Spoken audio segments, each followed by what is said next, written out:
While serving on the Governor's Commission on Strengthening Utah's Democracy, I came across a piece of analysis that was created by the Center for Competitive Politics. It addressed the question, do lower contribution limits decrease public corruption?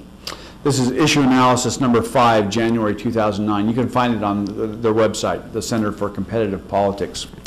Let me just backtrack here slightly.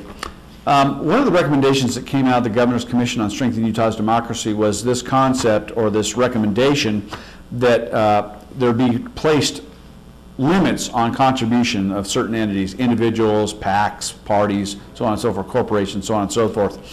The recommendations were given to Governor Gary Herbert, who was the heir of the commission that was created originally by Governor John Huntsman Jr. before he left to become the ambassador to China.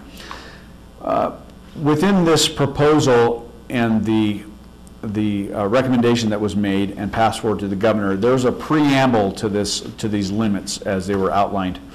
The preamble states this. It says this recommendation endeavors to strike an appropriate balance between Utah's right to speak and their right to representation. As a commission, we must respect the First Amendment and recognize that campaign contributions facilitate speech. So the realization here in this preamble was certainly when individuals give money, they also are giving of their personal means, and they're speaking in a sense to how they would like an individual, or if they would like a certain individual to move forward or to be elected to a specific position. But we must also recognize that money has a capacity to corrupt and to present the appearance of corruption. Well, I'm going to go back to this study by the Center for Competitive Politics. This rejects, in effect, that statement. The statement that we must also realize that money has a capacity to corrupt and to present the appearance of corruption. I'm going to read from this study, and again, you can find this online. Starting on the first page, third paragraph. If contribution limits are an effective way of combating public corruption, or a lack of contribution limits, or at least very high limits contribute to a political climate conducive to public corruption, we must expect to see states with low contribution limits experiencing lower rates of public corruption than states with no or high limits.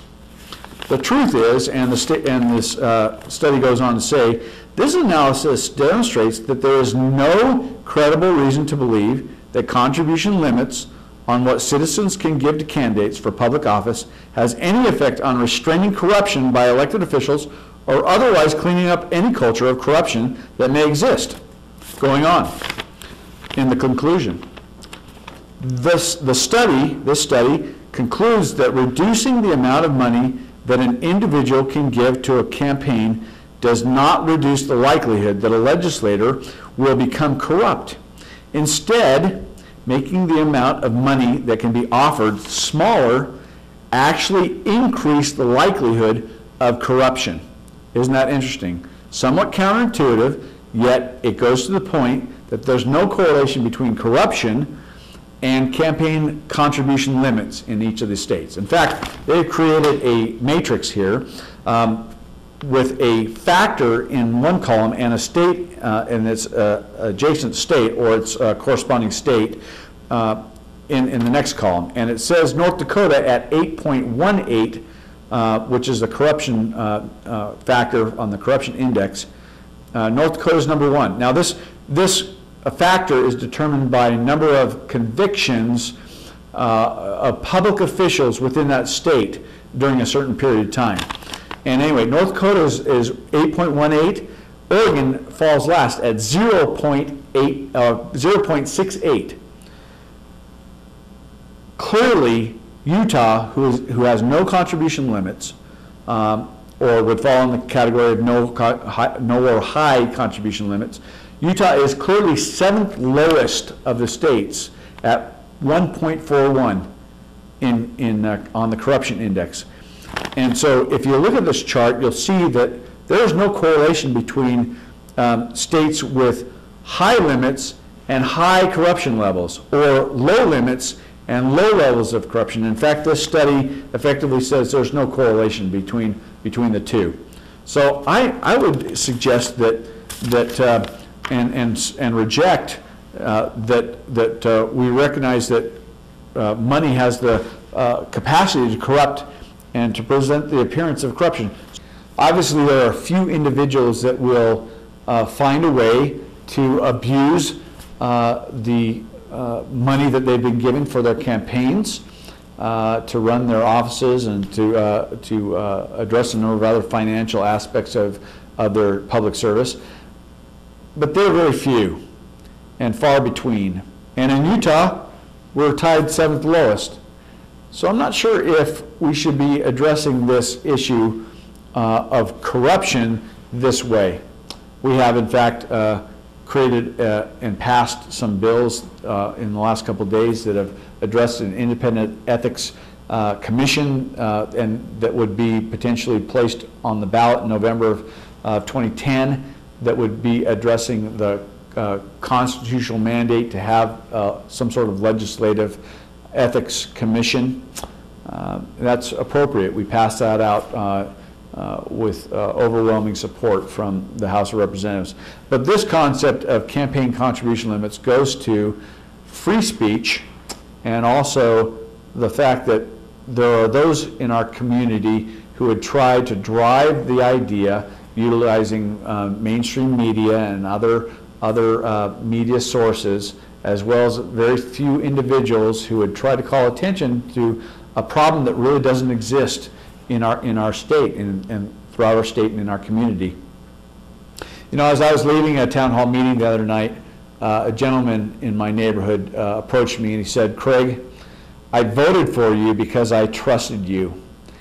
And he was pointing attention to the fact that I was carrying this campaign finance limits bill, which I'm no longer carrying. He said to me, "Craig, I voted for you because I trusted you. Now you're telling me you don't even trust yourself."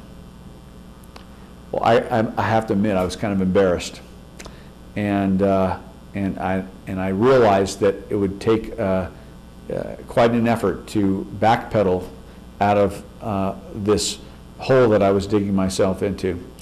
I would suggest that with the results of this study that show clearly there's no correlation between corruption and contribution limits, and rejecting the idea that campaign limits will make us better, more viable candidates, and that we'll be more responsible with our money, it's clearly not the case. I hope that we would take a higher view of this, and that we wouldn't let the few in our community drive the agenda for the majority.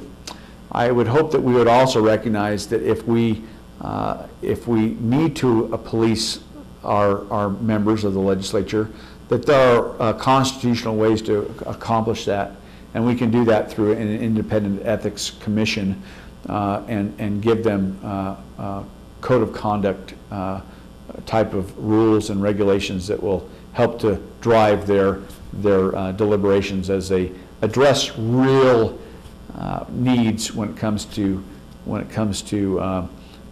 ethics violations.